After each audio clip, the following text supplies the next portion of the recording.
Il n'y a pas de manuel sur comment bâtir une entreprise. Il n'y a personne pour te montrer le chemin, pour te guider. On veut vous entendre sur votre money mindset. C'est quoi vos relations avec l'argent? L'influence est une job si tu la traites comme une job. Comme on dit, en fait, les dirigeants d'entreprise créent de la valeur quand ils travaillent on the business, not in the business. Puis ils ont dit sur le podcast qu'ils voyageaient gratuitement à cause de leur réseau. Puis du moment qu'ils ont dit ça, là, my brain a juste fait comme... Lucie Réon, Cindy Cournoyer, bienvenue sur Startup Podcast. Vous allez bien? Oui, merci pour l'invitation. Ça fait tellement plaisir. On avait hâte. Ben tellement, ça fait longtemps qu'on prépare ça, là. Oui. Moi, j'ai le goût de vous ramener à il y a 1 an, presque jour pour jour. La dernière fois qu'on s'est parlé, c'était à E-Influence. Oui. Est-ce que vous vous souvenez de la conversation qu'on a eue après le boot sismique? Peut-être pas.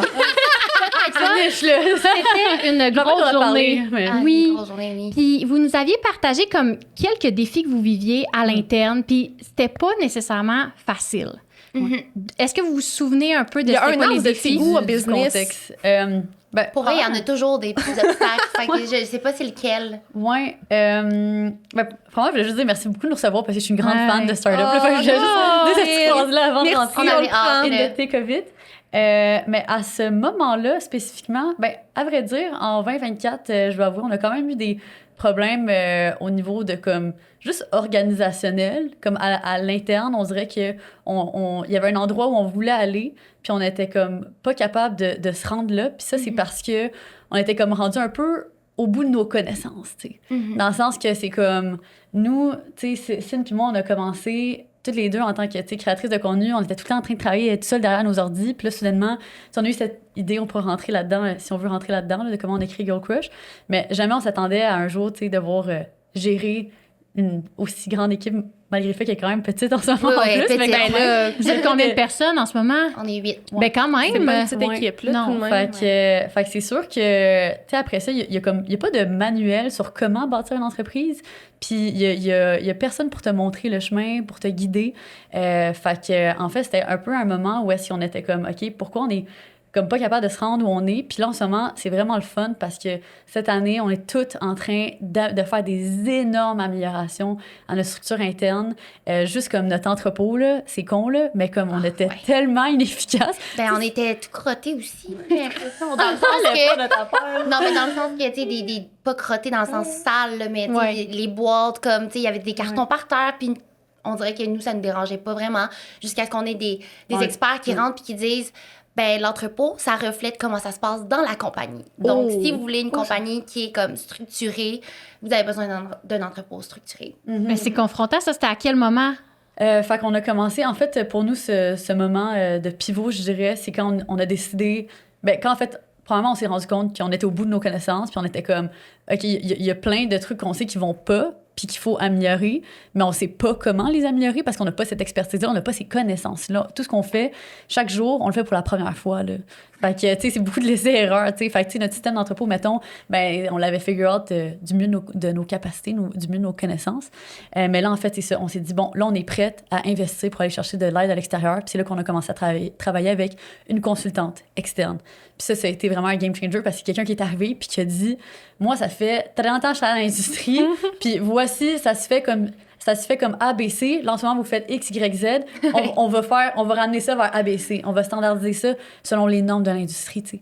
Mais nous, moi, je savais même pas que ça existait, là, des consultants que tu pouvais, comme, tu sais, payer, puis, tu sais, qui viennent t'aider. Puis là, c'est ça. On a décidé de mettre l'argent là-dedans. Puis c'est le jour et la nuit. Oh my God, c'est clair. Ben, je vous sens très proactive, même non seulement comme quand on vous voit en personne, mais sur vos plateformes et tout ça. On dirait que vous êtes très comme problème, solution, ou il n'y en a pas de problème, on trouve des solutions. Puis même dans ce que vous dites, là, c'est comme vous avez beaucoup d'humilité. Puis je pense que ça, c'est une grande qualité chez les entrepreneurs qui ont du succès, c'est d'être capable de reconnaître quand il y a peut-être quelqu'un qui peut mieux la faire que toi, la job. Puis ça veut pas dire que tu n'as pas ta place. Ça veut pas dire que ce devrait pas être toi qui lead la business parce que toi, tu es capable de le reconnaître qu'il y a quelqu'un de mieux. T'sais. Exact. Il faut pas avoir cet ego-là. Puis nous, c'est ça. On est proactifs parce que veux pas, oui, des problèmes des problem solving, justement, ça peut être difficile, mais on aime tellement ça. C'est ce qu'on aime d'être entrepreneur. C'est justement arriver avec, OK, ben un petit brainstorm ensemble avec l'équipe, comment on peut faire pour vraiment trouver des solutions concrètes qui vont plaire à tout le monde, puis être créative. Là-dedans, on dirait que toutes nos épreuves, nos petites épreuves, ça nous a toutes rapprochés. Vraiment. Puis là, pour mettre un peu les gens en contexte, je suis certaine qu'il y a plein d'auditeurs qui vous connaissent, qui vous suivent, mais pour ceux qui vous connaissent peut-être pas, vous êtes créatrice de contenu, vous avez quand même plusieurs centaines de milliers de personnes qui vous suivent en ligne et votre carrière a évolué dans les dernières années parce que vous êtes devenue entrepreneur, vous êtes les deux fondatrices puis propriétaires de la marque de vêtements Girl Crush depuis quelques années déjà. Donc, c'est comme... ça a été un peu imposé dans vos vies. Je sais que les deux, vous avez fait des bacs en psycho, Cindy, si je ne me trompe pas, puis Lucie en admin, right? Que tu as fini il n'y a pas si longtemps. Ben oui, mais on vous suit aussi. Fait que, tu sais, finalement, est-ce que vous aviez imaginé que vous alliez devenir entrepreneur? Puis comment vous avez comme navigué à travers cette croissance dans les dernières années? Moi, absolument pas. Je savais pas que j'allais le devenir parce que je savais pas que j'avais un peu d'entrepreneuriat dans ma vie de tous les jours depuis que je suis jeune. Tu sais, comme exemple, je voulais participer à mon premier voyage humanitaire quand j'étais au secondaire. Il faut amasser des sous. Donc là, vendre du chocolat, des suçons, tout ça. Je trouvais des manières de comme créer des trucs à consommer, à vendre. Mais je savais pas que c'était l'entrepreneuriat parce que je viens pas d'une famille d'entrepreneurs proprement dit. Ma mère, elle était serveuse dans un restaurant. Elle est encore à ce jour. Mon père, il avait une compagnie de construction. Donc là, oui, un petit peu plus, mais c'était vraiment comme un homme à tout faire.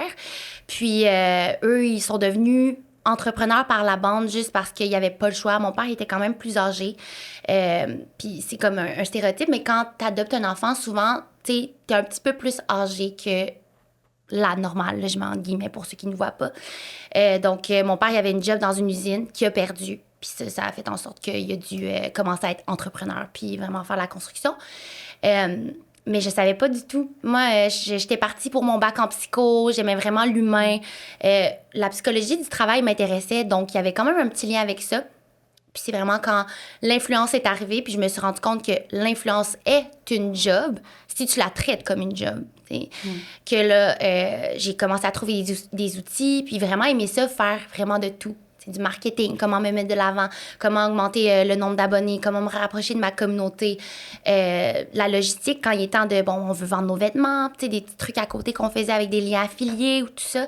Puis j'ai vraiment trippé. Puis c'est quand on s'est rencontrés que là est venu la vraie business à proprement dit, E-Influence en premier et Girl Crush après. Donc ça, c'était plus mon parcours à moi. Oui, E-Influence, t'as raison, je l'ai pas nommé. Oui. Mais avant ça, j'ai quand même eu d'autres travails dans ce monde-là aussi. Puis l'influence, j'y ai touché parce que j'ai travaillé à notre agence du CEDO. J'ai été stagiaire là-bas. Donc ça m'a vraiment permis d'avoir un œil, un regard différent sur c'est quoi. Bon, j'étais pas gestionnaire ou agente d'influence, mais quand même, j'étais project manager. Donc, je gérais des colis ou des budgets, puis de séparer ça dans les créateurs qu'on avait pour la marque. Exemple, je donne un exemple, L'Oréal, qui veut travailler avec plusieurs influenceurs. Ben là, j'étais le pont entre ces deux-là. Donc, vraiment, de voir les deux côtés, comment ça peut avoir c'est positif puis c'est négatif. Ça m'a vraiment remis en question sur comment moi j'étais en tant que créatrice. Fait que c'était vraiment formateur. Ça fait combien de temps que tu fais ça, là, mettons, la création? Là, j'ai toujours le même chiffre, donc je sais plus. Ça l'a évolué, là! J'ai toujours 8 ans. Ouais, ben là hier, j'ai compté justement, puis j'étais comme, je pense que je suis rendue à 9 ans, moi. Fait que... T'approches ta décennie. décennie. En 2014. Ça fait 10 ans! 10 ans! Mais c'est ça, je sais que j'avais en tête. OK, puis toi, Lucie, justement, l'évolution, t'as fait un bac en admin, fait que t'avais un intérêt à faire. Ben honnêtement, en grandissant, j'avais aucune idée de ce que j'allais faire de ma vie. Tu sais, il y a des jeunes qui, dès l'enfance, sont comme, moi, je vais devenir médecin, puis ils s'alignent avec ça. Moi, on dirait, il y a eu un moment que j'étais comme, j'aime les animaux, je pourrais devenir vétérinaire. Puis peut-être architecte, j'aimais ça faire construire des petites maisons en petits bâtons de boule. Oui, en bâton de popsicle. Exactement, exactement, avec la colle chaude. Je pourrais devenir architecte. J'adore. Mais je savais aucunement vers quoi m'aligner. Puis, mais ce que je savais, c'est que je voulais absolument faire quelque chose qui allait me permettre de travailler sur des projets, tu sais. Fait que de commencer un projet, travailler dessus, puis avoir la fin. Puis, actually, aussi avec du recul, je me rends compte comment que même dès mon plus jeune âge, j'ai trouvé comme plein de manières d'intégrer ça à ma vie puis de gagner des sous de ces manières-là. Fait que, mettons, moi, je faisais du cheerleading. Ben là, j'ai fait ma petite business de boucles de cheer que comme...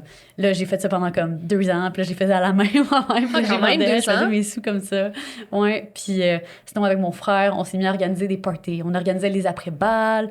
On organisait des gros, genre, open house puis tout ça. Puis c'était bien organisé avec un DJ, avec la sécurité. Il y avait des toilettes, il y avait un stage. Fait que là, c'était comme, OK, on commence le projet, on s'organise, on fait l'événement, closure, et voilà, le projet est terminé. Fait que je savais que je voulais travailler d'une manière comme ça, mais je savais pas vers quoi m'orienter pour trouver ça. Fait que, en avançant dans mon parcours, j'ai fait la chose que tous les adultes nous disent de faire. Je me suis ouvert des portes. Tu m'as pas bien fait de faire ça. Non, c'est ça. Mais c'était sûr, au début, je le considérais un peu science nat, mais d'un, j'avais pas les notes anyway. Comme j'étais une étudiante correcte. Ouais. Comme j'étais, je veux dire, c'est ça, j'étais pas particulièrement bonne, j'étais pas mauvaise. J'étais un peu entre les deux. Fait que c'est ça, je suis allée en sciences humaines, mais profondément, ce qui, moi, m'intéressait, c'était vraiment... J'aurais voulu étudier dans le programme d'art, lettres et communication, mais je l'ai pas fait parce que j'étais comme, ça va me fermer les portes. Puis tu vois, aujourd'hui, c'est un peu quelque chose que je suis comme... Si j'avais à le refaire, je pense que je l'aurais fait, tu sais. Parce que je trouve que, ben, dans mon travail, finalement... ben, il y a tellement un volet créatif. Mais quand j'étais plus jeune, on dirait que dans notre système scolaire, vu que, mettons, justement, dans les cours d'art plastique, ben, tu sais, j'étais jamais la meilleure. Puis j'ai l'impression qu'il y avait tout le temps des gens plus créatifs que moi. Fait que moi, je me comparais, je me disais, bon, ben, je suis pas une personne créative, tu sais. Puis finalement, en vieillissant, je me rends compte, je suis comme, tout le monde est créatif. Tout le monde l'a à l'intérieur de soi. Tout le monde peut l'être, tu sais. Fait que c'est faux de dire que certaines personnes ont cette caractéristique-là, puis d'autres l'ont pas. On a toutes des manières différentes d'exprimer notre créativité. Fait que c'est ça. Fait que là... Au cégep. Au cégep, ouais. Ben, c'est ça. J'ai fait le programme classique pour m'ouvrir des portes, admin, puis c'est à ce moment-là que, en fait, les réseaux sociaux ont commencé pour moi. Puis moi, en fait, quand j'ai commencé les réseaux sociaux, c'est au secondaire. C'était au secondaire, ouais, que j'ai commencé en publiant des photos de cheerleading, puis j'ai commencé à avoir une communauté grâce à ça. Puis éventuellement, j'ai entendu un podcast de Alexis Ruan puis Jay Alvarez. Dans ce temps-là, c'était comme... C'était en quelle année, ça, mettons? Ça devait être genre peut-être 2015, quelque chose comme ça. Puis ils ont dit sur le podcast qu'ils voyageaient gratuitement à cause de leur réseau. Puis du moment qu'ils ont dit ça, là, my brain a juste fait comme... Oh! Je peux pas croire qu'ils voyagent gratuitement à cause qu'ils posent des photos sur Internet. Puis moi, ça faisait des années que je publiais des photos sur Internet parce que j'adorais prendre des photos, puis j'adorais publier ça. Puis avec mes amis, quand on était jeunes, on faisait des photoshoots dans le champ en face de chez nous, puis on mettait ça sur Facebook. Puis j'avais vraiment beaucoup de plaisir à faire ça. Puis je me disais, oh my God, si je me mets à faire ça, tu sais, un petit peu à chaque jour, puis je me mets à faire, comme tu le dis, à le prendre un peu comme un travail, tu sais, ben peut-être que moi aussi, je pourrais voyager gratuitement un jour. Puis ça, pour moi, c'était comme le end goal, là. C'était la plus grande chose.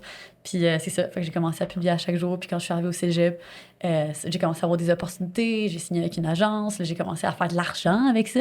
Ça, je capotais. Je pensais même pas que c'était possible, là. C'est quand que tu l'as fait, ton premier voyage avec une compagnie, finalement? Fait que c'était l'été entre mon année 1 et 2 de cégep. C'est venu vite, quand même? Ouais, c'est quand même venu plus tôt que ce que j'aurais pensé. Puis c'était pas avec une compagnie, fait que tu sais, ça arrivait un peu plus tard, mais ça, c'était avec un groupe de photographes et vidéastes, en fait, qui, eux, avaient organisé ce concept pour comme via lequel ils contactaient des villas incroyables dans des pays, mettons, au Mexique. Puis ils leur vendaient le service de comme, on vous envoie des photos professionnelles, des vidéos de drone, puis on amène une mannequin qui va genre, en plus qui est créatrice de contenu sur les réseaux sociaux. On fait ces photos-là, il y a une personne pour vos sites web, puis en plus, elle va pouvoir promouvoir, tu sais, votre logement sur les réseaux. Fait que c'était comme cette espèce de whole package.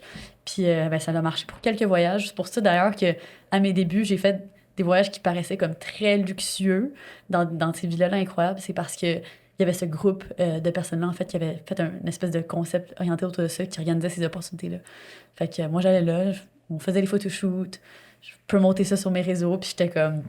Je peux pas croire que je vis ça, là. Je capotais, là. C'est fou, c'est incroyable. Tes amis à l'école devaient être comme, qu'est-ce qui se passe? Ben, moi, c'est un ouais, peu là que ouais, j'allais. ouais. Tu sais, comment, toi, tu le vivais de l'intérieur? Tu as dû vite te confronter à des gens qui avaient peur. Là. Moi, je t'écoute parler, puis à l'âge que tu avais partir là, ma mère aurait pensé que je me serais fait voler un rein. Là. Ah, ouais, c'est ouais. sûr que mes parents auraient pensé ça. Ils m'auraient jamais laissé aller ou aurait fallu que je fight. Est-ce que tu as dû fighter plusieurs personnes qui t'empêchaient? Moi, honnêtement, mes parents, c'était comme vraiment... ils sont encore des idées, ma mère, là, mon père, il est décédé malheureusement, mais mes fans numéro 1, là. Fait qu'ils suivaient, là, tout mon contenu. Puis comme, quand il a commencé à avoir justement une communauté, puis là, c'était comme... Puis j'ai commencé à publier sur YouTube. Tu sais, ma mère écoutait toutes les vidéos. Puis c'est ça, fait qu'elle me supportait juste vraiment beaucoup là-dedans. Puis du moment, je me rappelle encore à ce jour, tu sais, mon premier contrat, c'était une batterie portative que je vais faire une petite vidéo puis la publier sur Instagram. Puis je me faisais payer 50$ pour ça, là. Puis je capotais, là. J'étais tellement contente. Puis ma mère était tellement fière de moi. Fait qu'après ça, tu sais, c'était dans les mois qu'on suivit que j'avais eu cette opportunité-là. Fait que c'était juste comme une progression naturelle. Puis, tu sais, les gens avec qui on était, c'était comme, tu sais, c'était pas n'importe qui. Bien, ça fitait bien. Ouais. Je les connaissais un peu. Fait que, ouais. Tes parents, ils voyaient finalement que tu étais à ta place, sur ton X, sûrement que ta créativité, que toi, tu avais peut-être plus de difficulté à reconnaître plus jeune, eux, ils savaient probablement que tu étais comme ça, tu sais, en tout cas, j'imagine. Ouais, ma mère me l'a toujours dit, justement, que, tu sais, justement, Lucie, t'es une personne créative, comme t'es une artiste, puis tout ça.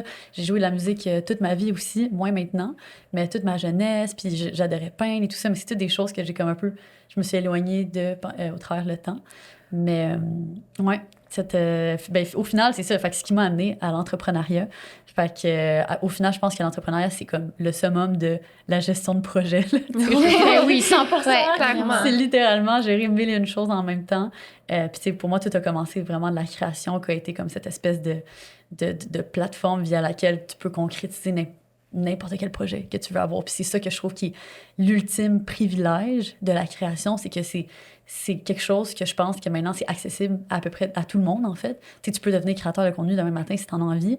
Puis comme si tu es assez chanceux, puis tu es au bon endroit, au bon moment, puis tu combines aussi les efforts, ben là, après ça, c'est comme, tu peux faire ce que tu veux, là. Tu peux vraiment utiliser ça comme un outil pour propulser n'importe quel rêve, n'importe quelle ambition que tu as. Puis c'est ça que je trouve extraordinaire avec l'Internet en ce moment, là. C'est incroyable. Ouais, t'as bien raison, je suis d'accord. Puis il y a quelques semaines, on a reçu Marina Bastarache, puis je pense que, parce que Lucie t'a commenté l'extrait d'elle qui disait que, tu sais, la création de contenu, selon elle, c'est... Bon, elle a dit, tu sais, c'est pas un métier si difficile, là, puis ça a été vraiment bien reçu, parce que je pense que les gens étaient contents d'entendre qu'en effet, comme, oui, il y a beaucoup de gestion, comme clairement, là, c'est du petit, elle a dit, c'est du petit gossage, là, tu sais, puis j'en doute pas, mais ça ouvre beaucoup d'opportunités, puis aujourd'hui, plus que jamais, c'est très accessible, parce que je pense même qu'il te suffit d'avoir de la rigueur en ligne, puis tu peux build quelque chose, là, tu sais, peu importe. La rigueur de la personnalité.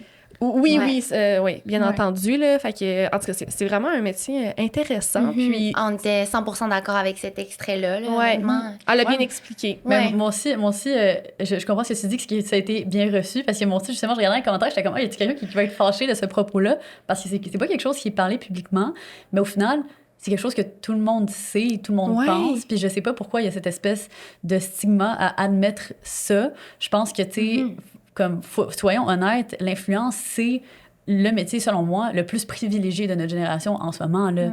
C'est comme, honnêtement, en tout cas, pour moi, c'est un rêve. Puis après ça, si t'es aligné, comme si t'aimes créer, si t'aimes documenter ta vie, c'est quelque chose qui te dérange pas d'être exposé autant au public et autant au jugement des autres. Puis encore là, je dis qu'il te dérange pas, mais personnellement, moi, ça me dérange quand même parfois, puis ça vient avec, là.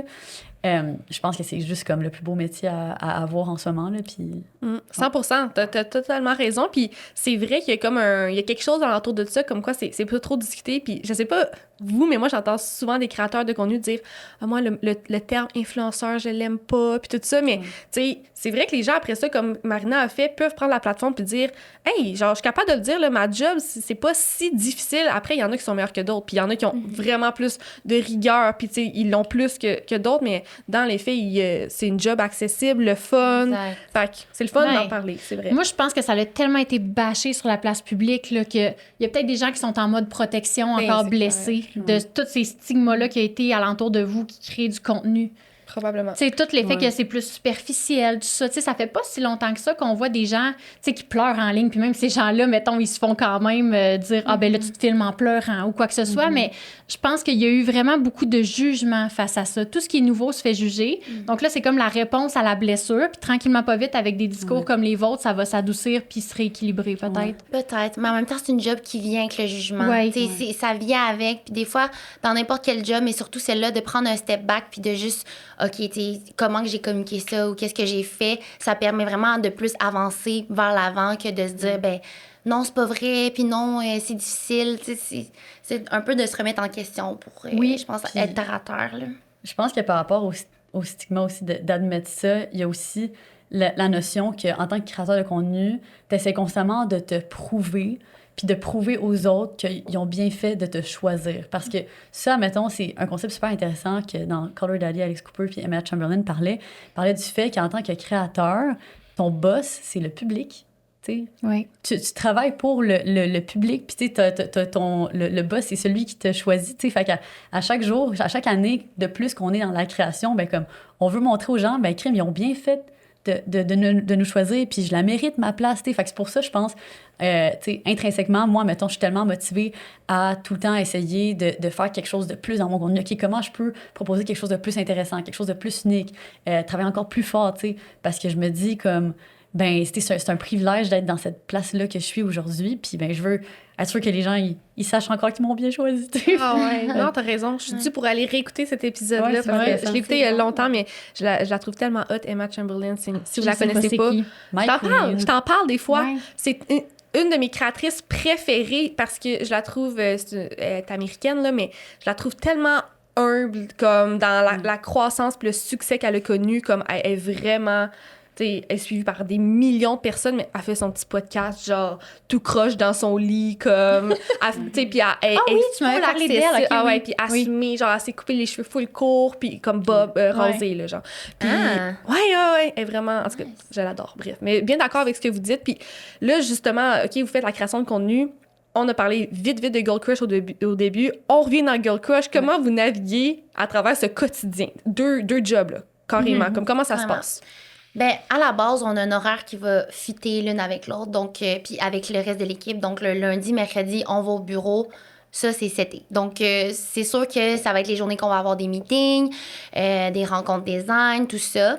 Après ça, le reste des autres jours, des fois, tu penses que tu vas travailler sur l'influence, mais souvent, tu finis par travailler sur le Girl Crush, pour être honnête.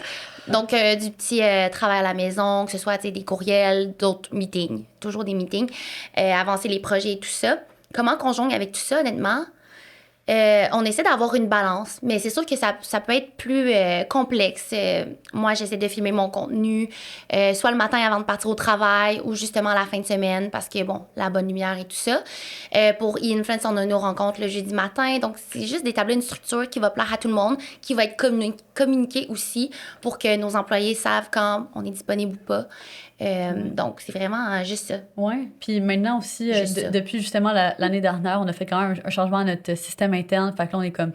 Toutes les adresses courriels sont sur Google, puis on a un chat d'équipe. Fait que, tu sais, mettons, quand que les employés ont des questions, les journées qu'on n'est pas au bureau, fait que les mardis, jeudis ou vendredis, ils écrivent dans le chat, puis on répond toujours dans l'heure qui suit. Fait que ça a beaucoup aidé à la communication entre les divers parties.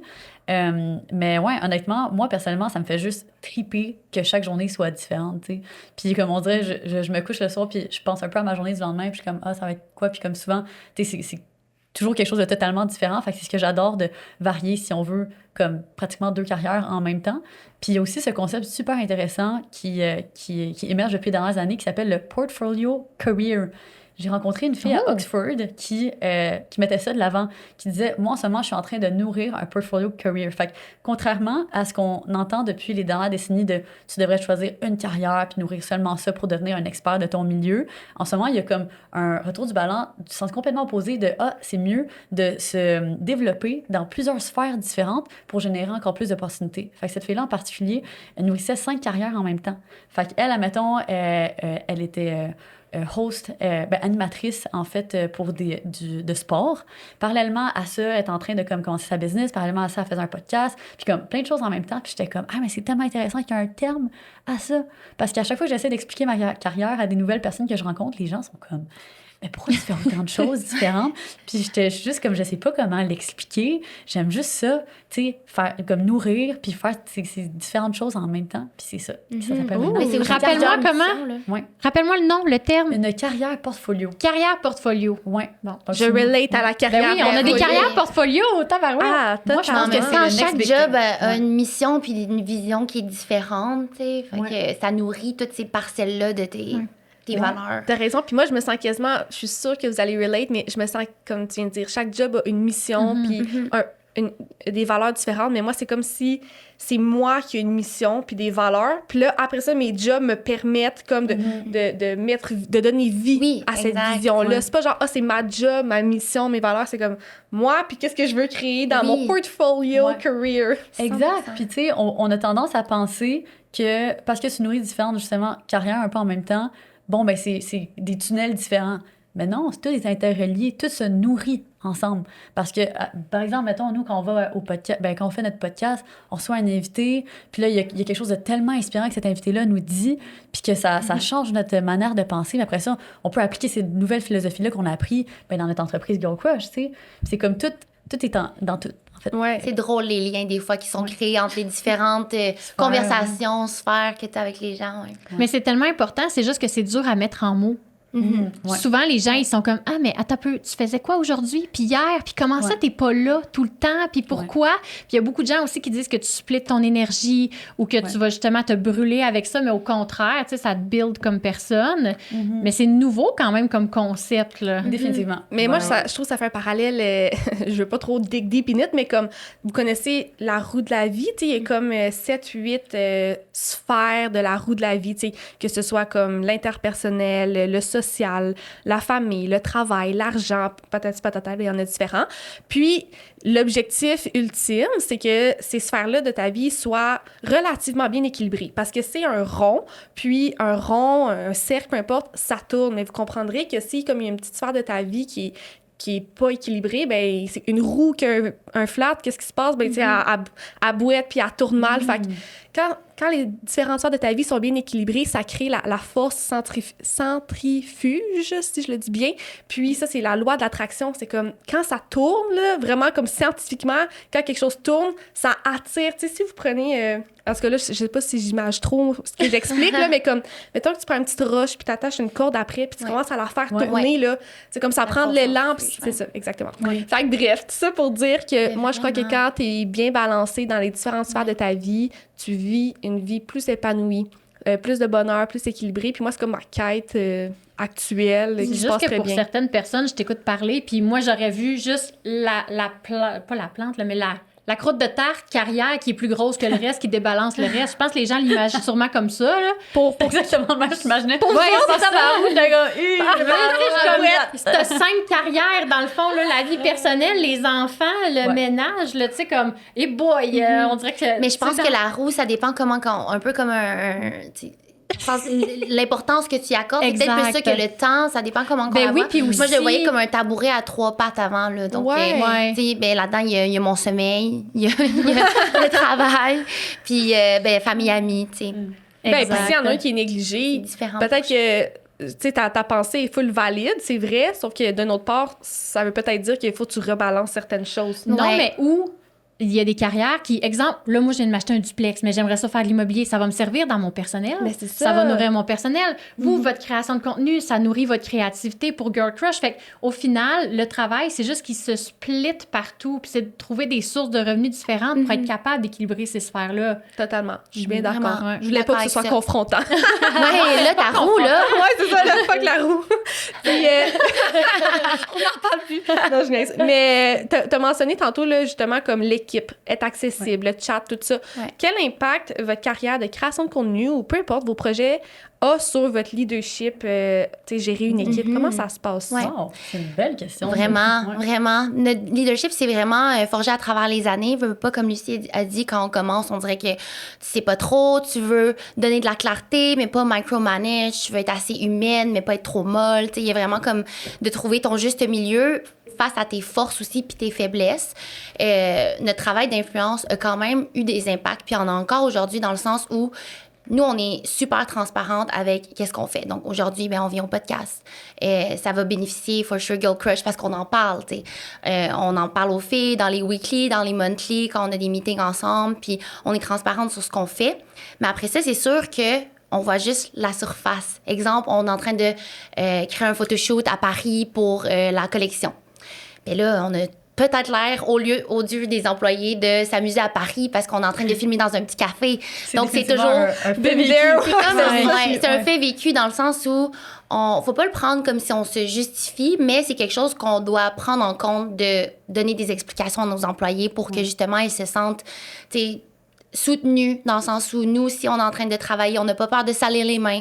On va faire des tournées estivales, on va faire des mini-tournées, on soulève des boîtes nous aussi, on va faire des colis avec les filles aussi, mais il y a des moments où on doit travailler sur la business, puis pas nécessairement dans les opérations, parce que c'est là qu'on a notre chaise payante.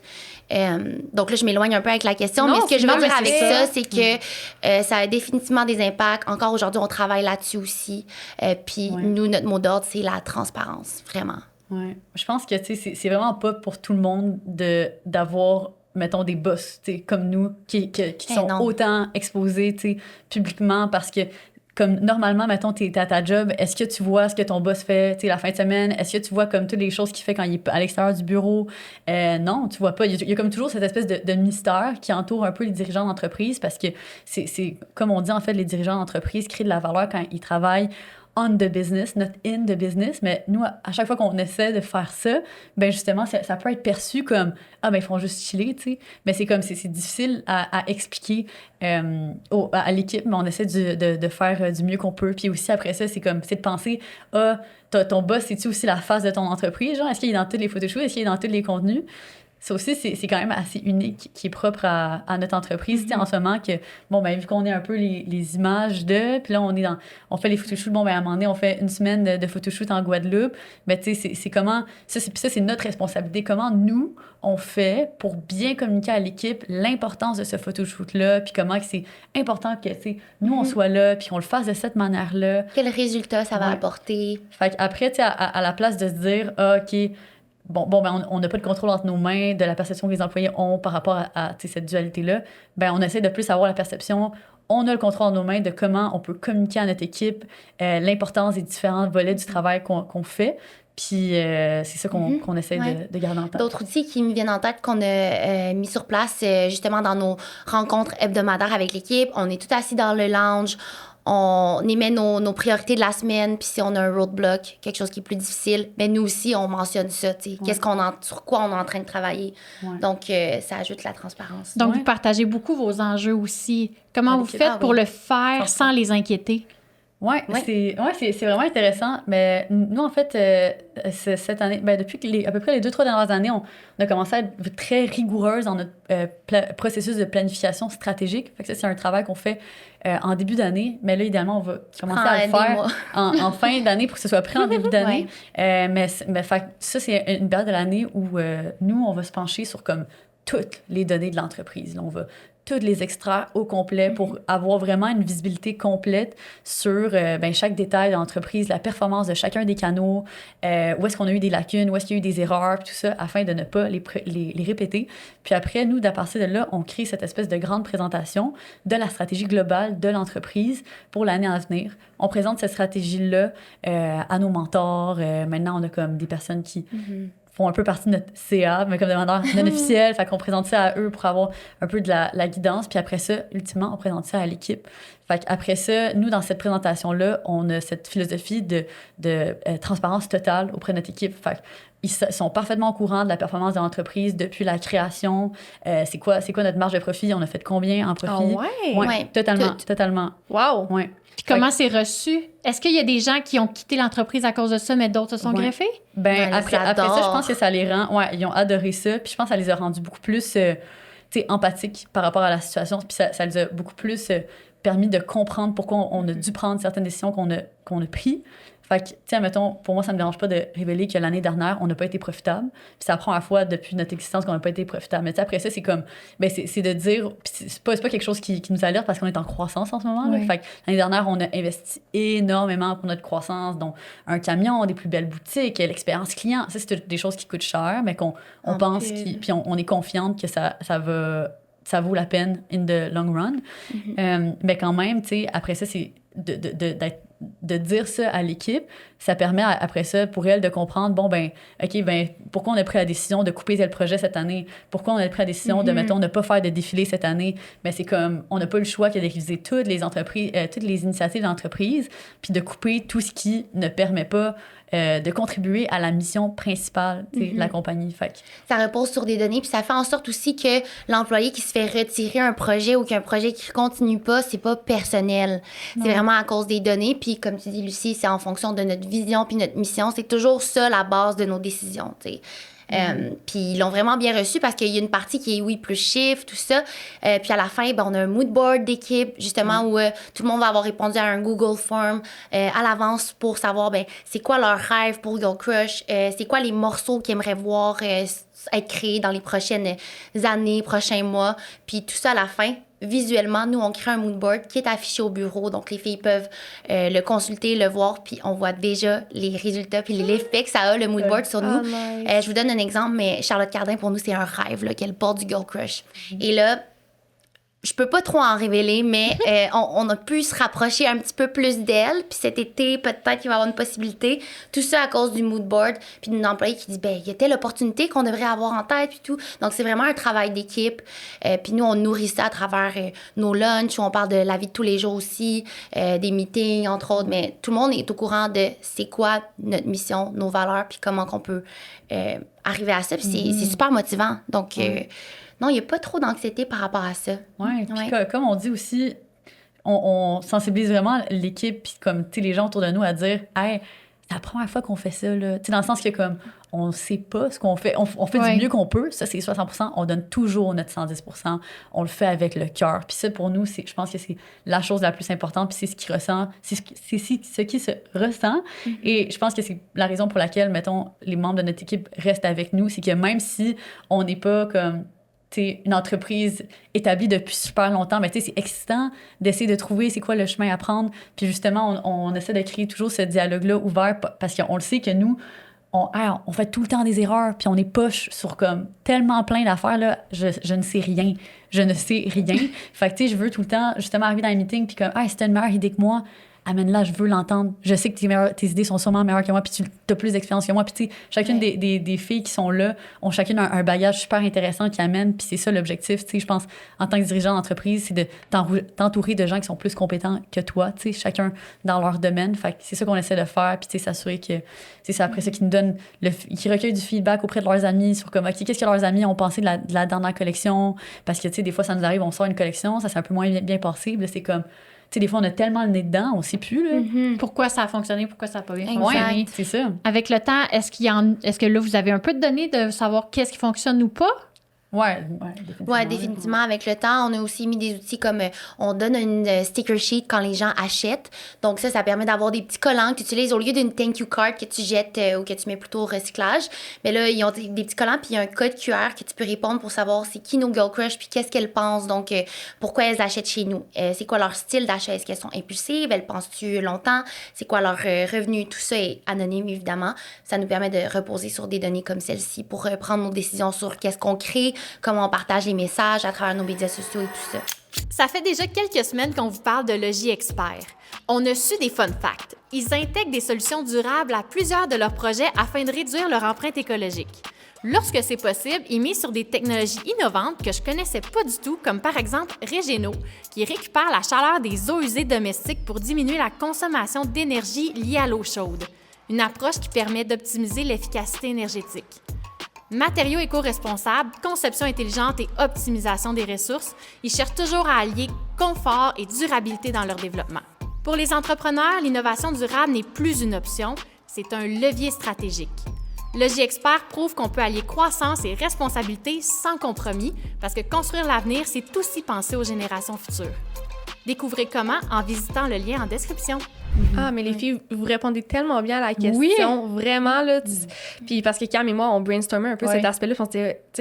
On s'attendait à que vous nous disiez que vous devez être plus transparente avec votre équipe. Puis Cam, elle s'imaginait, elle était comme, hey, c'est déjà difficile, annoncer, partager les défis à l'équipe, des fois. Ben moi, je le vis au quotidien. Puis je peux pas partager les défis à l'équipe parce que ça va faire un effet un peu boule de neige ou, tu sais, là, le jeu du... Le jeu du mot qui se transforme avec le temps, puis au final, on est quasiment sur le bord de la faillite, là. Mais tu sais, expliquer la profitabilité versus la rentabilité, expliquer les projets, tu sais, les dépenses c'est une fois que tu dépenses pour ça et tout, c'est quand même complexe. Le fait de le faire régulièrement, je pense, mais vous le faites une fois par année seulement. Fait que, cette présentation-là est une fois par année, puis en même temps, je veux aussi clarifier en disant que, tu sais, cette structure-là, puis c'est vraiment récent, là. Fait que ça, c'est tout nouveau, mais définitivement que j'ai ressenti la même chose que toi. Tu sais, nous, pendant les dernières années, on a définitivement eu des moments où la dynamique, c'était, bon, ben on arrive, on est post, tu sais, Black Friday, on a 0 atteint les objectifs. On est loin des objectifs, là. Puis là, c'est comme, on s'assoit lundi, puis là, tu sais, avec l'équipe, tu sais, impliquée, puis là, c'est comme, tu sais, faut être positif, là. C'est comme, OK, qu'est-ce qu'on peut faire de différent pour s'assurer que, bon, ben à la prochaine vente, ça se passe pas comme ça. Qu'est-ce qu'on n'a pas fait de pas correct? Mais là, c'était comme, on a eu plusieurs mois de suite où est-ce que ça allait, c'était plus difficile, tu sais. Puis là, c'était comme, on a arrêté de faire ces meetings-là parce que c'était trop lourd puis c'était trop difficile. Fait que tu vois, on a quand même eu des moments où est-ce que c'était comme, ben on a dû un peu plus protéger l'équipe parce que, bon, ben, le mood général était un petit peu plus, tu sais, négatif. C'était plus, on était plus abattus. Mais là, après ça, c'est là que ton rôle de gestionnaire rentre en ligne de compte puis c'est comme, faut que tu sois, tu sais, une source de positivité inébranlable. Oui. Puis moi, c'est de là ma force que j'ai puisée de comme du cheerleading. Ce que le cheerleading m'a appris, c'est que peu importe à quel point c'est difficile, de juste être de bonne humeur puis de dire à tout le monde ça va bien aller, comme on a déjà des idées pour des solutions, comme on sait déjà on va faire ça. Bien, juste cette manière-là d'approcher le problème, ça change tout. 100%. Puis ça prend un persona quand même aussi, tu sais, dans notre équipe. C'est des filles aussi positives, tu sais, qui voient vraiment vers l'avant. Mais comme tu dis, que ce soit dans ton ton de voix, ta posture, elles le ressentent aussi. À savoir, est-ce que, bon, j'arrive avec des questions, puis elles ont peur qu'on soit fâchées peut-être. C'est de se demander pourquoi. Mais en fait, non, tu sais, c'est ça le travail d'une gestionnaire, puis de quelqu'un qui gère des projets, puis c'est d'être transparente, puis amener ce positivisme-là. Nous, quand on l'amène, c'est pour recueillir plus de créativité pour les prochaines étapes. On voit déjà vers l'avant. Le passé, c'est du passé. On peut rien y changer. Comment on fait pour modifier ça? Puis l'exemple, c'est notre pop-up de Chicoutimi. Qu'est-ce qui s'est passé? On a une fin de semaine un peu plus... on n'a pas atteint les objectifs. Après ça, les objectifs sont différents pour chaque personne parce que ça peut paraître, bon, comme s'il y a personne qui est venu, mais c'est pas ça le cas. C'est juste que nous, c'est vraiment important d'être toujours près de notre communauté puis vraiment recueillir l'information d'elle de pourquoi il y a eu moins de gens à notre pop-up, pourquoi le panier était plus petit peut-être. Plein de questions comme ça. Finalement, on a la chance qu'elle soit hyper transparente avec nous aussi. Ouais. On a eu plusieurs réponses puis on a changé tout. On est monté à Chicoutimi. Ouais. C'est ça aussi la beauté de la flexibilité. Là, on est monté en voiture, généralement, pour je dirais que c'est vraiment la force de notre entreprise, en fait, quand on se compare à, mettons, d'autres géants de l'industrie de la mode, c'est notre proximité, à la communauté. Fait que nous, justement, la raison qu'on organise des événements physiques, c'est pour passer du temps avec elle, c'est parce qu'on veut créer cette expérience-là, on veut créer ce moment-là, parce que sinon, on est toujours juste derrière des écrans, puis on trouve juste ça profondément le fun de rencontrer la communauté.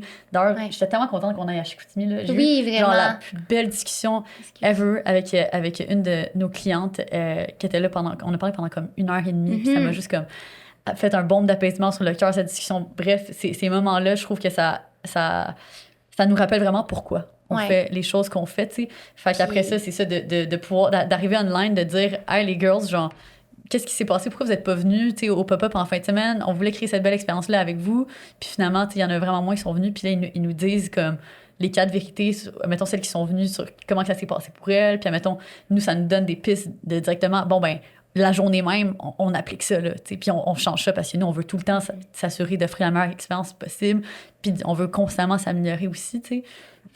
Donc là, si je comprends bien, c'est le lendemain déjà, puis il y avait une deuxième journée de pop-up, puis vous avez décidé de monter dernière minute, c'est ça? C'était 2 week-ends, en fait. OK, c'était 2 week-ends, donc là... du jeudi au dimanche, puis après ça, on réouvrait du jeudi au lundi. OK.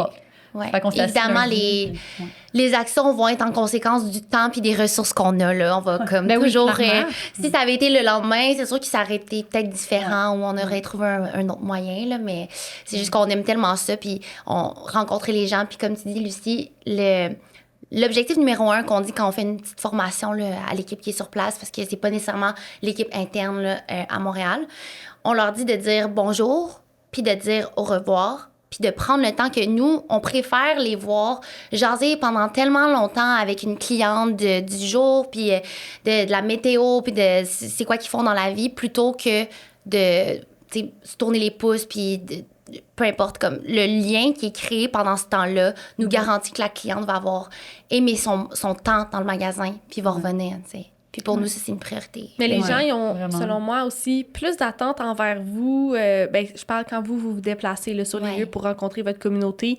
Il y a probablement des attentes par le fait que les gens vous suivent. Puis là, justement, quand ils finissent par avoir l'opportunité de vous rencontrer, ils ont peut-être une pensée créée de vous. Puis tu sais, ça doit des fois être un petit peu challengeant si vous avez une moins bonne journée ou que là, finalement, tu gérais un petit conflit dans l'équipe, fait que t'as pas dit allô à la personne qui voulait venir te dire un petit coucou. Fait on va en parler dans pas long, mais avant, j'ai une petite question. On aimerait... Parce que vous avez une belle complicité. Oui. Puis vous travaillez ensemble chaque jour. Donc, est-ce que Cindy, tu peux décrire le type de leadership de Lucie et vice-versa? Ah, c'est bon. Je dirais que Lucie, c'est une visionnaire. Donc, c'est vraiment quelqu'un qui va vers l'avant. Un leadership, là, avec positivisme, on en a parlé. C'est une personne qui est fiable. Donc, si tu lui délègues quelque chose, tu lui demandes de l'aide, littéralement, elle va aller vers l'avant avec toi. Donc, je dirais un leadership qui est bienveillant, mais beaucoup dans l'action aussi. Ouais, on se complète beaucoup là-dessus. C'est top, c'était... Parce que c'est justement des choses que moi, j'ai moins. Mais tu sais, que j'aime puis que j'admire, mais que je trouve que notre force, c'est le fait qu'on se complémente. Oui, exactement. Totalement. Donc, l'action, mais d'un côté très positif. Oui, mais moi, je dirais que le leadership très sur l'écoute. Elle va vraiment elle va vraiment faire en sorte que les gens vont se sentir à l'aise avec elle. Elle a comme cette espèce de présence, voyons, je vais réussir. Elle a cette espèce de présence qui est tellement bienveillante et comme tellement comforting. Je sais pas comment le mettre en réconfortante. Ouais. Une présence tout simplement bienveillante, réconfortante. Elle fait sentir les employés à l'aise, en confiance. Tu fais juste sentir les gens vraiment bien. Mais est-ce que tu as les confidences de tout le monde, puis là, toi, il faut que tu les partages à Lucie? Ben oui puis non. Il y a des confidences que je garde pour moi parce qu'on est toujours capable de mettre notre petit chapeau de gestionnaire de comment que je peux déléguer après cette information-là, ou peut-être l'employé veut juste se confier, point, puis que ça s'arrête ici. Mais oui, ma porte est comme des fois grande ouverte parce que, je sais pas, c'est quelque chose qui transparaît, je crois. Mais j'aime ça être à l'écoute, puis je pense vraiment que des fois, comment je le vois, c'est que je permets à ces employés-là d'avoir l'écoute, puis de rester, puis d'être là dans le, tu sais, on a des to-day. Puis Lucie permet aux employés d'aller vers l'avant, puis de se bâtir dans leur carrière, tu sais. Ouais. Je l'ai aussi ajouté, il y a comme cette autre idée qui m'est venue en tête, mais ta communication aussi est exceptionnelle, là, comme en termes de clarté, comme ces courriels vont être parfaitement bien rédigés, comme très clairs, tu sais, point par point. Fait que je trouve que tu es vraiment bonne pour accompagner souvent. Mettons, quand on a des nouveaux employés puis il faut faire un onboarding, je dirais que c'est meilleur. C'est meilleur que moi là-dedans, définitivement. Là. Parce que moi, je vais être comme... Je vais peut-être un petit peu plus synthétiser, tu sais. Puis Cine, elle va vraiment s'assurer que de bien élaborer pour être sûr que la personne trouve ça vraiment, vraiment le plus clair possible. Tu sais. Mais j'ai l'impression que ce que vous venez de décrire, c'est ce qui se sent vraiment aussi comme au-delà du travail, juste en vous parlant, que ce soit maintenant ou à un autre moment. C'est ce que vous dégagez. Puis je sais pas comment bien le dire, mais tu sais, c'est fort dans vos personnalités, ce que vous venez d'expliquer. Puis je trouve ça le fun de rencontrer des gens que c'est comme, tu le vois... pas qui cette personne-là, mais comme ça sent que Lucie, t'es dans l'action, puis comme dans tes projets, puis ça sent, Cindy, que t'es humaine, puis t'es à l'écoute, comme chaque fois qu'on t'a vu, tu poses des questions, puis ton intérêt, il est réel, là, tu sais. Puis je dis pas que quelqu'un qui a pas ça, c'est mauvais, là, mais comme moi, des fois, je rencontre quelqu'un, puis tu sais, je suis intéressée, mais j'ai peut-être d'autres choses à faire. C'est pas méchant, mais c'est la vérité, là, tu sais. Alors que je sens vraiment comme un intérêt pur. Fait que c'est vraiment beau. C'est des belles forces. C'est gentil. Ouais, vraiment. C'est drôle parce que j'ai l'impression que dans nos vies personnelles, après avec les gens qu'on est super proches, des fois, je vais être un peu plus dans l'action, puis toi, tu vas être vraiment plus dans l'écoute, puis l'humanité, puis tout ça. Le nombre de fois que moi, je suis plus anxieuse, je vis des trucs personnellement, puis elle est tellement à l'écoute, puis elle va m'appeler. Il y a quelque chose, elle va venir à mon chevet, comme vraiment, je sens ce côté-là super doux. Puis moi, des fois, avec mon chum ou le monde que je suis vraiment proche, je suis plus comme, OK, go, dans l'action, puis...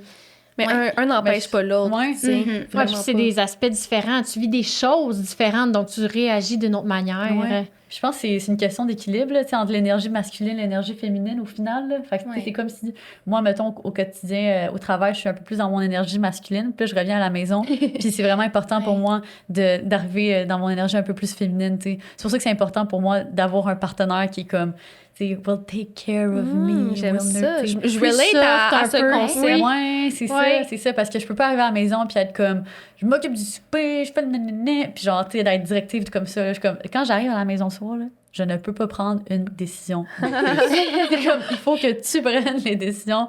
J'en peux plus, comme, s'il vous plaît. C'est commun quand même. En tout cas, moi, j'ai grandi avec ma mère, elle l'entend dire ça. Et comme là, quand j'arrive à la maison, je vais plus décider. Là, moi, je suis comme ça, mais quand ça se passe pas, là, ouais, là, tu te fais mais tu deviens toujours dans cette énergie-là, là, puis ça le fait pas du tout. Mais on a fait une retraite de yoga, mon copain et moi, il y a quelques semaines. Puis justement, il y avait comme cet atelier qui portait sur la polarité. Fait que, tu sais, c'est les deux pôles. Puis justement, il y a comme aussi l'association entre le soleil et la lune. Fait que lune, énergie plus féminine, soleil, énergie plus masculine, si je me trompe pas. Fait qu'à chaque fois il y a un moment comme ça qui arrive le soir, maintenant, puis que, mettons, là, j'ai besoin, tu sais, d'être un petit peu plus, moi, dans ma lune, puis j'ai besoin qu'il lui soit plus dans son soleil. Je suis comme, Achille, soleil. Fait que j'ai pas besoin de lui dire, prends la décision. T'sais, on n'a pas besoin d'avoir cette interaction-là qui peut être un peu plus inconfortable, qui est comme, là, je t'écœurie de prendre des décisions. Non, c'est plus comme, j'aurais besoin que tu sois dans ton soleil ce soir. Il comprend ton besoin. C'est bienveillant, c'est doux. C'est super belle idée. En novembre 2024, l'année passée, là, vous êtes comme, tu t'en vas où? Qu'est-ce que j'ai fait de la story? En fait, vous avez publié un épisode sur votre balado qui s'appelait « On se confesse sur nos vies, déballage émotionnel ». Okay? C'est là quand on a terminé, j'étais comme, est-ce qu'on le supprime parce que genre j'ai bien trop pleuré, là? Mais je me souviens pas que tu pleures, mais ce que je veux ramener, parce que je l'ai écouté, puis ce que je veux ramener, c'est plutôt que vous abordiez un sujet que je trouve très intéressant, et c'était un peu par rapport à, je vais dire la critique en ligne ou les commentaires en ligne, OK? Puis là, ce que je me souviens, c'est, Lucie, tu partageais un peu, tu sais, ton voyage en Patagonie. Patagonie, c'est ça? Ouais.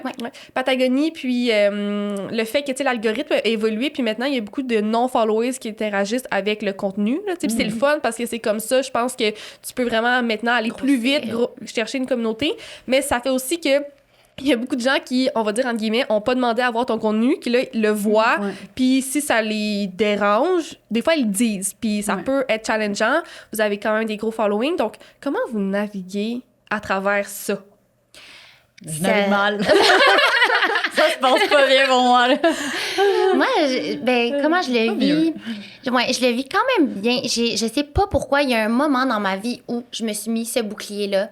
De moi, ce qui m'importe vraiment, c'est les gens qui me connaissent. Puis le reste, ça m'importe, mais d'une manière différente. Donc, je les prends en considération. Après, il y a des choses que je connais de moi. Je pense que c'est important de se connaître. Puis tout ce qui est attaque par rapport à ma voix, mon physique, ça, c'est sûr, c'est un gros X. Après ça, sur les commentaires plus constructifs, puis qu'est-ce qui se dit sur moi, je sais pas, mais j'adore lire ça. J'aime ça. Donc, on a quand même cette... on le vit différemment, c'est sûr. Puis, il y a plein de gens... Je pense pas que c'est nécessairement comme que je suis mieux, tu sais, à cause de ça. Je pense juste que je me suis mis une barrière à un certain moment. Je pense que j'ai vécu des choses dans ma vie comme, tu sais, l'adoption, le deuil, tout ça, qui m'ont vraiment remis en question. Puis, c'était des gros obstacles qui font en sorte que j'ai cette force-là intérieure aujourd'hui. Mais quand il y a un commentaire plus difficile, il y a une fois, ça m'a remis en question. Là, je parlais de notre tournée, puis je disais... Si vous vivez dans une cave... non, c'est quoi? Si vous n'avez pas entendu parler de notre tournée, vous vivez sûrement dans une grotte. Mais nous, c'est parce que c'est un terme qu'on utilise toujours. Travailler dans notre grotte ou vivre dans notre grotte. Donc là, j'ai utilisé ça. Mais après ça, quelqu'un qui écoute ça puis qui me connaît pas, il dit, t'es qui toi pour me dire que moi, je vis dans une grotte puis penser que tout le monde te connaît? Mais c'était pas ça. Mais moi, comment ça m'a remis en question, c'est pas sa faute à lui, tu sais, si ça apparaît sur sa For You page. C'est comment moi, je l'ai wordé, puis comment je peux plus avoir un vocabulaire qui va être plus inclusif aussi. J'aurais pu le dire différemment, puis je le prends pas mal. Ça se peut que je me rends en farge, puis c'est pas grave, puis on passe à la prochaine vidéo, là, tu sais. Donc, c'est d'apprendre de ça. Mais je sais pas, c'est rare que ça vienne vraiment me toucher. Moi, je pense, C'est parce qu'il y a tellement différents degrés de commentaires que tu peux lire en ligne quand on parle dans la catégorie, mettons, autre que les gens gentils, tu sais. Fait que, mettons, il peut avoir des commentaires constructifs, mais qui sont hyper bienveillants, puis que t'es comme, OK, tu vois que la personne veut juste profondément te faire part de son opinion et de comment t'aurais pu t'articuler différemment. Puis ça, je suis, tu sais, all-in pour ça, parce que je grandis au travers des réseaux sociaux, là. Comme je ne suis qu'une jeune adulte, là, à the end of the day. Fait que j'évolue à chaque jour qui passe. Fait que définitivement que ça m'arrive de faire des erreurs, que ça m'est arrivé plusieurs fois, que ça m'est arrivé aussi plusieurs fois d'articuler incorrectement un propos. Puis oui, je veux que tu me le dises dans ce contexte-là, parce que oui, je veux m'assurer de ne pas redire cette erreur-là. Mais où est-ce que moi, j'ai de la misère à me détacher personnellement, c'est vraiment quand je vois en ligne qu'il y a des gens qui me prêtent des intentions que je n'ai pas réellement. Puis ça, je trouve ça difficile parce que je suis comme, mais à quel moment ils ont pu comme, tu sais, créer cette image-là de moi. Puis là, tu sais, ce qui me gosse, c'est que c'est hors de mon contrôle, là, tu sais. Moi, dans le fond, tout ce qui est dans mon contrôle, c'est, tu sais, le contenu que je publie, puis qui je suis en tant qu'être humain dans la vie de tous les jours. Mais après ça, si eux, ils ont décidé de me mettre dans cette petite boîte-là, puis d'après ça, aller parler de cette manière-là de moi à, tu sais, tout leur entourage ou comme tout l'Internet, écrire ça partout, ben ça, après ça, je peux plus rien faire.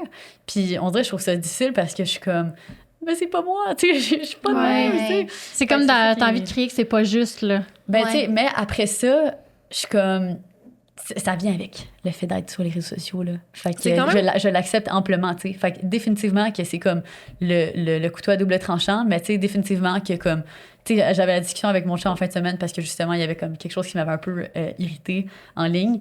Puis, tu sais, il était comme, ben là, puis là, je pleurais, tu sais. Puis là, après ça, c'était aussi la pleine lune, là. Fait que je pense que c'était une dure pleine lune. Ouais, ça pense. Mais en tout cas, c'est ça. Puis là, il était comme, mais là, si ça te met autant dans tous tes états, arrête les réseaux. J'étais comme, dans quel monde tu vas arrêter les réseaux? Pourquoi les gens nous disent toujours ça quand on pleure? Non, moi, je pleure vraiment beaucoup dans la vie. Puis à chaque fois que je pleure, les gens me prennent beaucoup en pitié. Ils sont comme, mais arrête si ça te rend aussi malheureuse. Non, c'est ça. Ça fait bien. C'est correct. Puis c'est important de s'ouvrir un peu, là, tu sais, dans le sens que comme, tout peut pas être parfait tout le temps. Puis tu sais, c'est correct. Là, ça me fait honnêtement évoluer en tant qu'être humain. Puis honnêtement, genre, je leur en veux même pas de m'envoyer chier en ligne puis de me prêter ces fausses intentions-là, dans le sens que comme eux, ils ont vu quelque chose que j'ai fait ou peu importe, que dans leur monde de valeurs, peut-être que ça fitait pas, ou peut-être que comme ils ont décidé de, je sais pas pour quelle raison, inventer quelque chose pour moi. Puis ça, c'est comme, tant pis, genre, tu sais, je veux dire, tu peux comme, je veux dire, on postine tous, puis c'est juste du patinage, puis whatever. Après ça, moi, ce qui m'appartient, c'est de juste réussir à me détacher de ça, puis de pas devenir autant émotive. Puis en te donnant des outils, donc là, tu sais, ben c'est sûr que moi, si je vois des trucs en ligne sur qu'est-ce qui se dit sur Girl Crush, ben je vais filtrer des choses. Il y a des choses que, bon, ben faut agir là-dessus parce que là, ben ça, c'est faux. Il faut trouver un moyen de, comme, tu sais, ramener ça. Puis il y a d'autres choses, ben on laisse ça aller, tu sais. Donc, je pense qu'on s'accompagne là-dedans aussi. Mais si je peux renchérir, je pense que ce qui est difficile, c'est qu'à un certain moment, il y a une perception qui est créée. Puis là, ben c'est normal que si ça devient une perception qui est majoritaire, tu sais, puis ça dépend pour chaque personne. Mais là, le bouche à oreille et tout ça, là, comment, en tant que personne, tu peux te détacher de ça quand tu sais qu'il y a quelque chose qui, tu sais, ça devient un peu anxiogène, mais avec le temps, c'est ça. Ça fait partie de la job. Puis nous, tout ce qu'on peut faire, c'est de continuer à être qui on est. Parce que là, à force de vouloir plaire à tout le monde, tu plais à personne. Là, tu peux pas changer tes propres actions. Moi, je trouve que c'est quelque chose que je déconseille. Changer tes actions pour plaire, ça fait juste renchérir sur le fait de ce que ces gens-là disent. Sois toi-même, regarde vers l'avant, stay in your lane. Puis c'est comme ça qu'à un certain moment, ben ça va parler, ta personnalité va parler. C'est vraiment unique, par exemple. Puis ça doit être plus difficile à apprendre à naviguer là-dedans qu'on se l'imagine. Là, parce que nous, à toute petite échelle, avec le podcast, chaque fois que on a plein de commentaires bienveillants, puis là, t'en as un qui est comme une petite attaque qui est comme tu sais, ou fait en tout cas, j'ai de l'empathie envers vous, mais vous l'expliquez bien encore une fois, puis ça m'inspire dans comment on peut cheminer là-dedans, mais ça m'amène à un autre questionnement, c'est-à-dire les changements personnels, puis que tout type de changement personnel, ça, comment vous le vivez. Puis là, l'exemple que j'ai en tête, c'est, encore une fois, dans cet épisode de votre balado, Lucie, tu mentionnais quand tu as coupé tes cheveux, comme, je me sais plus exactement, tu sais, ça fait des mois que je l'ai écouté, mais c'est juste que, tu sais, t'avais les cheveux longs avant, puis là, t'avais une belle chevelure, puis t'as encore une super belle chevelure, volumineuse d'ailleurs. Mais tu sais, c'était comme, il me semble que tu disais quelque chose du genre, j'ai toujours voulu le faire, mais je le faisais pas trop parce que les gens avaient comme une perception de moi. Puis j'ai l'impression, moi, Chloé, qu'on est souvent très enracinés dans notre personnalité, dans ce qu'on s'imagine qu'on est, puis surtout dans ce que les autres nous disent qu'on est. Tu sais, malgré nous, tu veux tu sais, c'est plus fort que toi, là, puis des fois, c'est juste ton entourage, là, tes parents, tes amis, là, c'est pas nécessairement ton following, là. C'est difficile de s'en sortir. Fait que ça, est-ce que vous le vivez comme amplifié à cause de la plateforme ou non? Puis j'irais plus loin, même dans... Vous avez grandi en ligne, on évolue tellement comme personne. Ces shifts-là dans vos personnalités. Ouais, c'est vraiment particulier parce que, tu sais, justement, en passant autant de temps sur les réseaux, ben c'est comme... Tu montes une perception de toi, une partie de toi, en fait. Tu montes ta personnalité. Puis là, t'évolues au fil des années. Mais là, t'es comme... Moi, mon objectif en tant que créatrice a toujours été de continuer à communiquer de la manière, puis tu sais, présenter du contenu qui m'est le plus authentique. Puis ça m'est arrivé des périodes que ça m'était moins authentique. Ça m'est arrivé des périodes que ça l'était totalement. Puis comme, tu sais, je pense que c'est quelque chose à naviguer. Mais particulièrement en grandissant, des fois, comme... c'est aussi de prendre un step back, puis ça devient quasiment étourdissant parce qu'avec la quantité de contenu qu'on publie, ben honnêtement, ça m'est arrivé, genre au moins peut-être 2 fois par année, à chaque année, j'ai une crise existentielle, puis je suis comme, mais je suis qui? Parce que je suis comme, genre, si j'enlève ce que je fais, ça, c'est des choses des actions, je suis qui sans ça, tu sais, sans mes titres de job, puis tout ça, c'est qui, Lucie? Puis à chaque fois, je suis comme, je sais pas.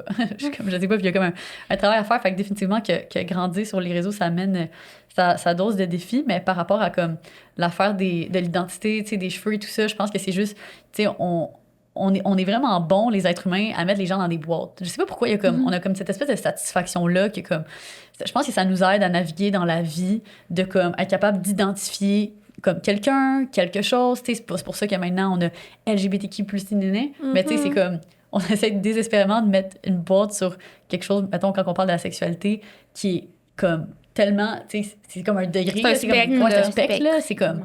Puis on veut tellement mettre des noms pour se rassurer. Puis tu sais, c'est la même chose par rapport comme, aux créateurs, aux êtres humains. Fait que tu sais, moi, on dirait qu'on m'avait mis, puis tu sais, je m'étais mis aussi moi-même dans cette boîte-là, je suis entièrement responsable aussi, mais j'avais comme ce profil de comme, tu sais, la fille qui sourit sur toutes ses photos, puis qui a les cheveux super longs, puis c'est comme les beaux cheveux, genre la belle tignasse à un an. Puis là, on dirait, il y avait des moments dans ma vie, j'étais comme, OK, est-ce que j'ai envie d'essayer d'autres choses? J'avais jamais eu de cheveux courts, puis tout ça. Mais là, vu que c'était ça, mon image, puis c'était ça sur quoi les gens me complimentaient, c'était la première chose que les gens voyaient chez moi. J'étais comme, ben, je suis qui si je suis pas la fille aux cheveux longs puis le beau sourire, tu sais? C'est comme, je suis rien, tu sais. Fait que là, ça repoussait le moment, puis là, jusqu'à temps que... Là, cette année, je suis comme... Tu sais, j'ai travaillé sur ma confiance en moi. Je suis comme, non, OK, je suis quelqu'un, j'ai des valeurs, comme j'ai autre chose à offrir que mon apparence physique. Puis là, c'est d'abord ça, à ce moment-là, je me suis permis d'explorer un peu plus. Puis que, honnêtement, la vie est soudainement vraiment plus intéressante quand que tu te permets de détruire un peu ces petites boîtes-là dans lesquelles tu penses, tu as l'impression que les autres t'ont mis dedans ou que tu t'es auto-mis dedans, tu sais. Mais ça fait beaucoup de sens, par exemple. Vraiment. Puis c'est poche un peu parce que on dirait que ça... Ben pas ça limite l'être humain, mais je veux dire, comme tu dis, ça prend comme des fois des semaines, des mois, voire des années te sortir de cette boîte-là. Ouais. Fait que, bref, Ou ça prend des gros moves. Oui. Ouais. Soit des gros moves ou ben quoi que ce soit. Là, moi, je le vis beaucoup face à la coiffure. Tu sais, j'essaye d'arrêter de coiffer. Là, je dis ça comme si c'était une dépendance, mais c'est un peu ça. Puis les gens sont comme... Tu peux pas dire ça à quelqu'un sans qu'ils disent « Mais tu vas faire quoi? Mais tu vas être qui? Mais non, tu vas pas être heureuse. » Les gens me disent littéralement « Tu vas pas être heureuse. » My God. Comment tu vas faire? Fait que j'imagine pas... Moi, ce que je trouve, c'est que l'entrepreneuriat ou la coiffure ou quand tu travailles avec le public, les gens te disent c'est quoi ta boîte. Les gens te mettent dans cette boîte-là puis ils te font le reflet de ça. Après ça, quand tu deviens entrepreneur, c'est comme si tu vis un peu une espèce de... Tu sais, là, il disait là, d'être... le développement personnel est sur le crack. C'est un peu ça, là. Fait que là, j'imagine qu'en plus, en le mettant en ligne, c'est comme doublement sur le crack, là, de te remettre en question constamment. Toi, Cindy, comment tu le vis, ça, ces shifts-là? On dirait que je le vis quand même différemment. Moi, mon contenu est vraiment basé sur qu'est-ce que moi, j'aime consommer. Puis le contenu que moi, j'aime consommer, c'est des créateurs comme Comforting, très... je veux pas dire beige, mais dans le sens, j'aime ça regarder des recettes, des animaux, des vlogs. Donc, c'est un peu là-dessus que moi, je repose mon propre contenu. Ça m'amène pas à vivre des grosses émotions en lien avec mon contenu parce que c'est des choses de base qu'on voit. Après ça, ce qui est derrière, puis qui est un peu plus... pas tumultueux, mais des choses plus de l'ordinaire, qui sortent de l'ordinaire que je fais. Ça va être justement aller en nature, faire du sport, tout ça, mais je le montre pas nécessairement parce que justement, j'ai pas envie de m'exposer à un certain public si moi, je suis pas assez à l'aise avec ça, alors que la mode, la beauté, justement le voyage, c'est des choses que je connais puis que je suis à l'aise de montrer. Donc, je garde encore une fois quand même ma carapace. Je suis peut-être pas sortie encore de cette cette bulle-là.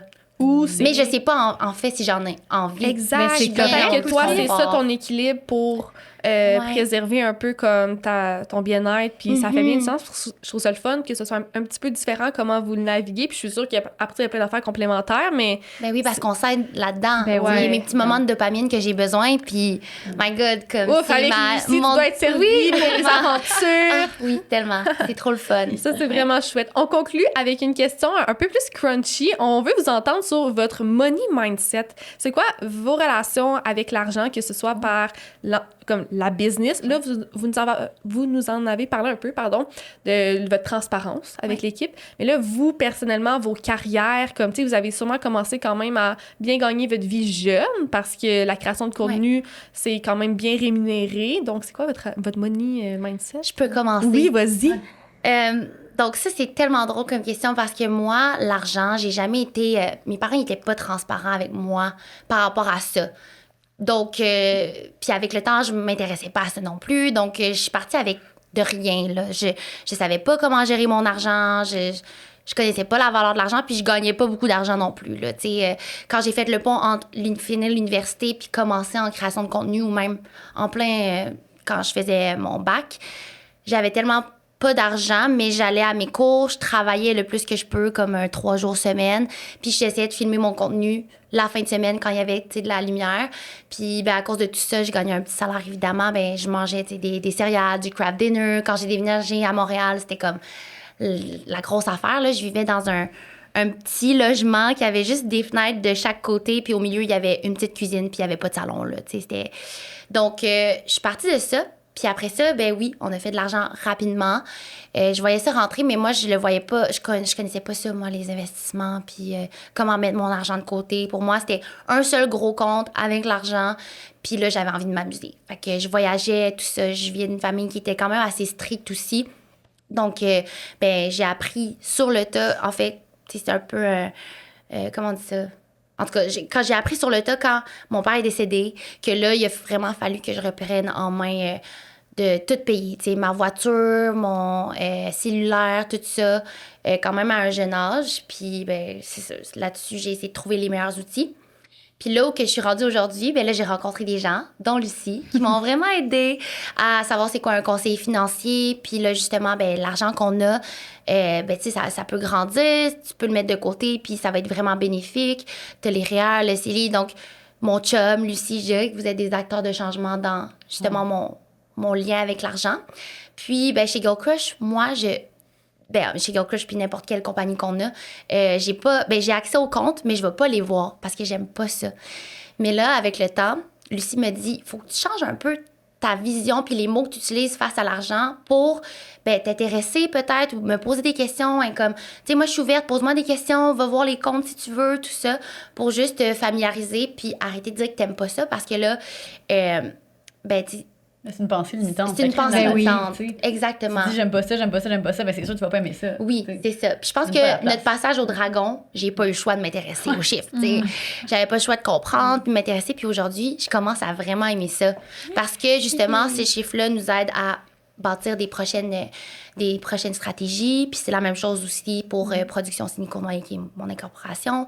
On a aussi des adjointes. Donc là, dans ce temps-là, il faut quand même aussi avoir une bonne gestion. Donc là, je commence vraiment... avec le temps, là, ça fait 10 ans, là, ça s'est vraiment bâti au travers d'une stratégie, autant au niveau de l'argent que la gestion. Puis non, je suis vraiment contente de ce chemin-là.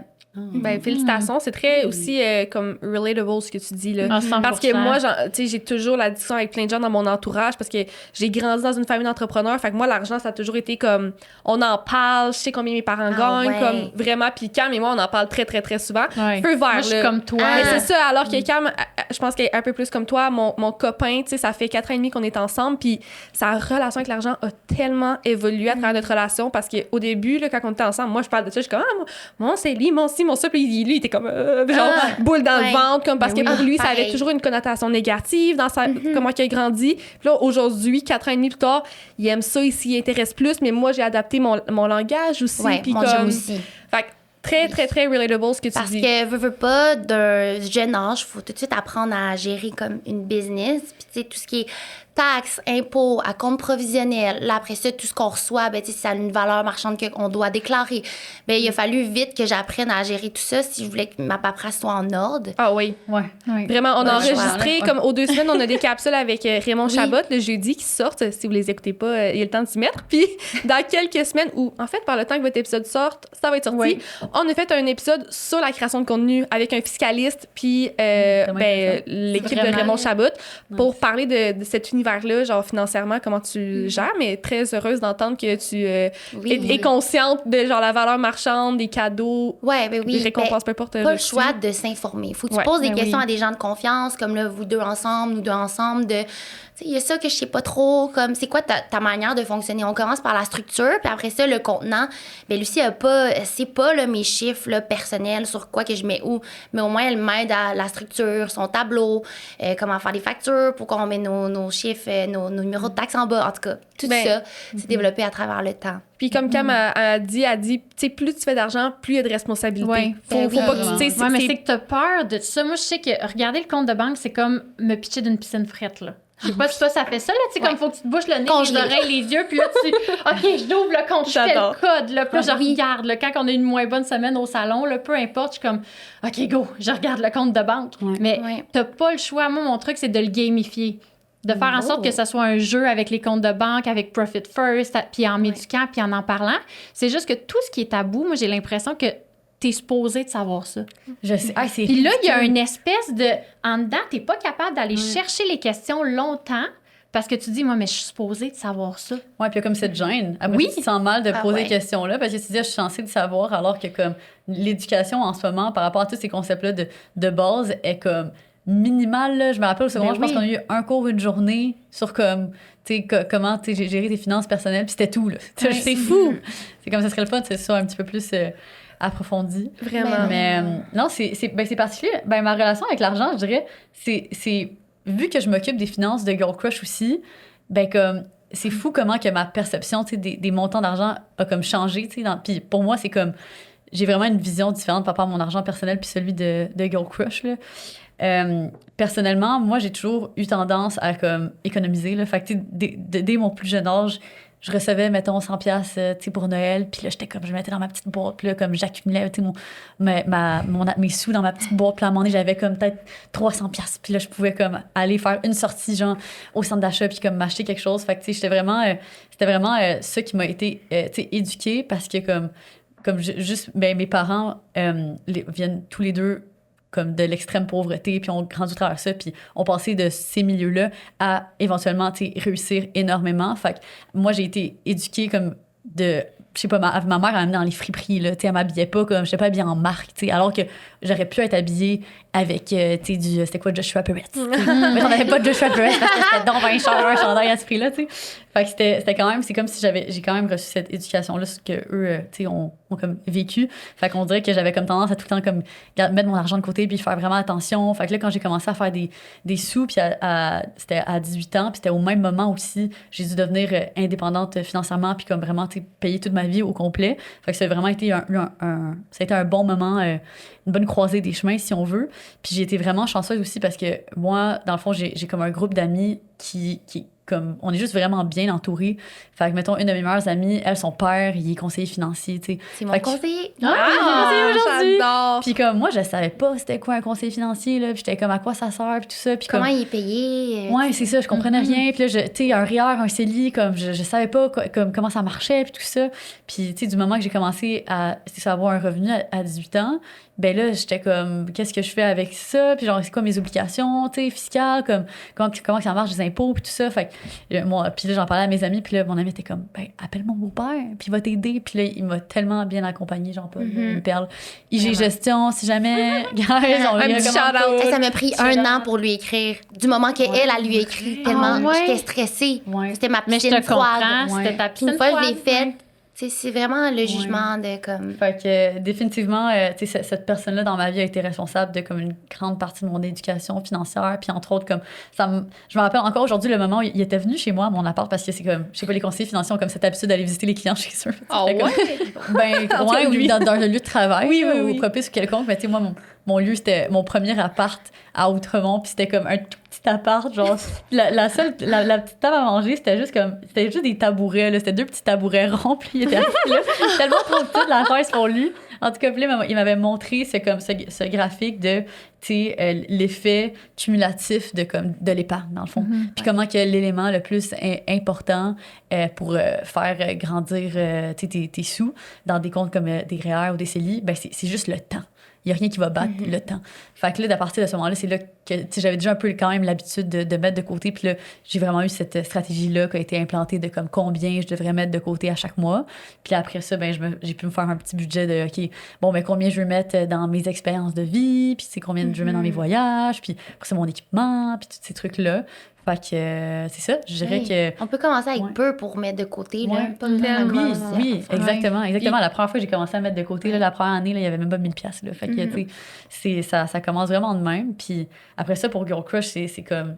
Les montants sont juste tellement différents vu que c'est une entreprise, tu sais. Fait que j'ai dû vraiment me détacher de l'argent, là, parce que la première fois qu'on a eu une marge de crédit, puis que notre solde, tu sais, on était rendu dans le négatif dans le compte en banque, et donc on était rendu sur la marge de crédit, puis qu'on était comme, entre guillemets, endetté, je capotais, là. Toute cette semaine-là, j'étais comme, je dormais mal, puis j'étais stressée, puis là, j'étais comme, oh my God, là, on va être capable de, comme, de faire rentrer assez d'argent pour comme remonter ça. Puis on s'est déjà rendu à quasiment maxi la marge de crédit qui était à peu près à comme 120 000. Hey, 120 000 que tu te dis que t'es dans la dette. Bon, moi, en tout cas, je capotais au début, mais après ça, tu te rends compte, les fluctuations de trésorerie sont tellement énormes d'un mois à l'autre. Surtout dans votre industrie. Exactement, c'est normal. Ben oui. C'est normal, c'est ça que j'ai appris aussi. Ça, c'est quelque chose à apprendre quand t'es entrepreneur. Au début, tu le sais pas, là, on grandit en se faisant dire que d'être endetté, c'est mauvais.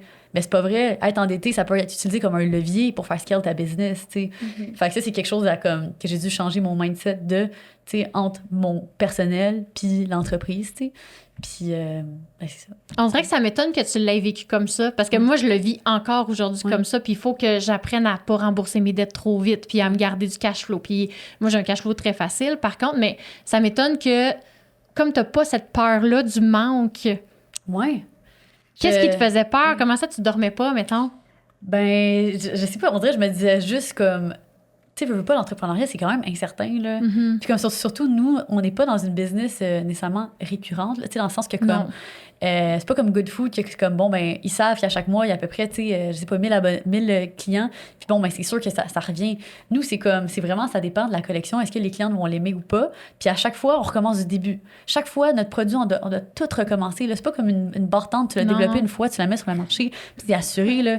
Fait que c'est comme, il y a toujours cette espèce d'incertitude, puis c'est de se dire, est-ce qu'on va make it, tu sais? Puis là, mais ces incertitudes-là, c'était vraiment quand j'étais plus un bébé entrepreneur, là, je dirais, là. Tu sais, ça fait comme peut-être 3-4 ans. Là, maintenant, je trouve que les années m'ont donné vraiment une meilleure assurance, puis une meilleure confiance en comme mon entreprise, tu sais, les produits qu'on développe, juste aussi l'équipe, tu sais, on est tellement reconnaissante de notre équipe en ce moment, comme, qui est absolument incroyable, puis on a vraiment l'impression qu'en ce moment, on est comme au meilleur endroit qu'on n'a jamais été depuis les dernières années. Fait que, tu sais, tout ça, ça donne une espèce d'assurance à, comme, justement, prendre des décisions que c'est comme, bon, ben, on va l'essayer, ce projet-là, tu sais, on va prendre tel risque, tu sais. Tu peux rajouter, je pense que, bon, notre job, on sauve pas des vies, ça, on le sait, mais on a la carrière de certaines personnes entre nos mains.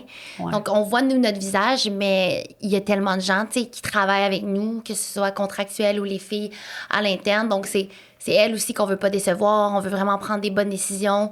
On voit ça un peu comme tu as dit tantôt, naviguer, là. On est sur un navire.